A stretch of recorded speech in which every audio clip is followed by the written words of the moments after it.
Hello and welcome to Tatterdemine Presents Improbable Movie Pitches. This week's pitch is Candyland, the movie. Take it away, Tat.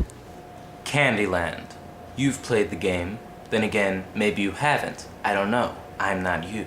But one thing is for certain. Unless you've been living in Iraq for the past 50 years, you know what it is. It's a children's board game. But this story is no board game. Candyland, the movie, is no fun-filled fantasy adventure. Candyland the movie, or rather, my proposal for Candyland the movie, is an action-packed adventure filled with tales of injustice, oppression, and retribution. Just listen to the following pitch. The film takes place in an oppressive dictatorship known as Candyland. Now, Candyland was once ruled by a benevolent king known as King Candy, for whom Candyland is named. However, his reign was cut short as his throne was usurped by Lord Glykosh, spelled Glykos but pronounced Glykosh, because he's Hungarian. And so King Candy was locked away, imprisoned in a dungeon of his own castle, never to see the light of day again. And all of his followers, one by one, eliminated, so that Lord Glykosh could have absolute power. Now, as I have mentioned already, the citizens of Candyland in this film are very heavily oppressed. The main form of oppression? Taxes. The citizens are made to pay countless taxes, increasing in number and mass every year. But as the citizens are mostly common, simple folk, this becomes increasingly difficult. Those who cannot pay their taxes are severely punished. They are interned along with other non-taxpayers and forced to do endless labor, lasting often 16-hour days, in the rock candy mines. Even the women and children are not safe, for when the men of the house are forced to work in the rock candy mines, if they can't find some way to make up for the taxes, they too are interned and forced to work on the sugar plantations. And all of this labor serves only to make Lord Glykosh even wealthier through profit from Candyland's main export, candy.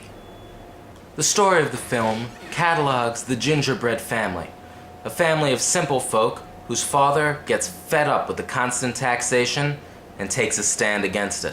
Not only does he refuse to pay his taxes, but he openly pledges his allegiance to King Candy, a crime that is against the law. Of course, all crime. He is arrested and put on trial in a kangaroo court. His punishment? Death. The only way for Papa Gingerbread, for that is his name, to be freed and saved is for King Candy to return to power. And the only way for that to happen is for King Candy to be freed from his imprisonment once and for all. However, the only people who are capable of such a tremendous feat are the gingerbread children, Susie and Tommy. They are inexperienced, but they have potential. However, their task will not be easy, because they have but 1 week to rescue their father from certain death. The path to Candy Castle is a tricky one, fraught with peril, for Lord Glykosh has a powerful military designed to patrol and police the population, as well as exterminate all loyalists. If the gingerbread children were to be caught in their quest, they would surely be sentenced to death also, and so they would need to rely on the expertise of King Candy's allies, now small in number but a powerful few, scattered to the vast far corners of the candy kingdom known as Candyland. These allies range from Plumpy, the wise old sage, to Grandma Nut, the ever altruistic old woman whose house serves as a sort of underground railroad to loyalists and revolutionaries. However, danger lurks in every corner, for Glykosh's army is an effective one. He has on his side such characters as Mr. Mint, the psychopathic hatchet-wielding private assassin, and Queen Frostine, his deceitful mistress who is never to be trusted by people on either side of the fight. Although the children may learn of the tricks of the trade from the allies, the cards are always stacked against them. They must be careful to avoid the song of the siren, Princess Lolly, and they must take heed of the surprising power of Lord Glykosh's lackey, Philostrate. The path is not always clear, and in their lifetime, one man may wear many colors. This is simply an outline, a proposal of the world that I intend to create for the film that I intend to write. To better attain your interest, I will highlight some specific scenes that I think are very important. For example, when the children first begin on their quest, they receive an encouraging speech from Plumpy, who describes how life in Candyland is like a sugar plum. Or the moment when the gingerbread children are attempting to escape from the agents of Lord Glycosh by traveling through the Gumdrop Mountain path.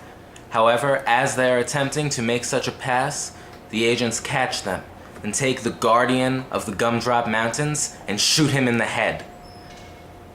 It would seem that from this point on, the gingerbread children would be cornered. However, as the blood of the guardian of the Gumdrop Mountain spills, it turns into a rainbow pass that soars into the air, carrying his spirit beyond the confines of this physical world that is Candyland. And so they ride this pass, and they are granted passage over the Gumdrop Mountains and out of the claws of the agents of Lord Glycosh.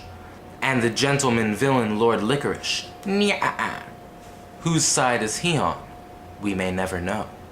And what about the climactic ending, when Queen Frostine, so it seems, has been bound by Hephaestus' chains forever, and it seems that Philostrate has been silenced once and for all, and the children make their way across the great lake to the island that is Candy Castle. You may ask yourself, what about the final character from the game? And if you don't know who the character from the game is, I'll tell you. It's Gloppy. That's right, Gloppy, the molasses creature. And so the gingerbread children, Susie and Tommy, as I've said several times before, are rowing across the lake in order to get to Candy Castle, and they're wondering, where is Gloppy? Because they have been warned of Gloppy. And then, just as they are wondering, speak of the devil, a giant hand comes up out of the lake. Or is it coming up out of the lake? No, it is the lake. The molasses lake they are traveling across is indeed Gloppy, Lord Glycosh's final line of defense, a giant moat, if you will. And so how will they protect themselves when all that they are sailing on, or rather rowing on, is indeed... How can you protect yourself from a monster that is your only point of reference? I don't know. Yet. Maybe I'll figure it out. If somebody decides to pick up this movie, I'll be able to write more of it. So if you are indeed a producer, or otherwise work for a major film studio, please feel free to contact me anytime if you are interested in picking up this story. Because this story, this combination of action-adventure and a fight against oppression, of serious drama and occasional black comedy, this is the kind of movie that the kids are looking for. Thank you, and good night.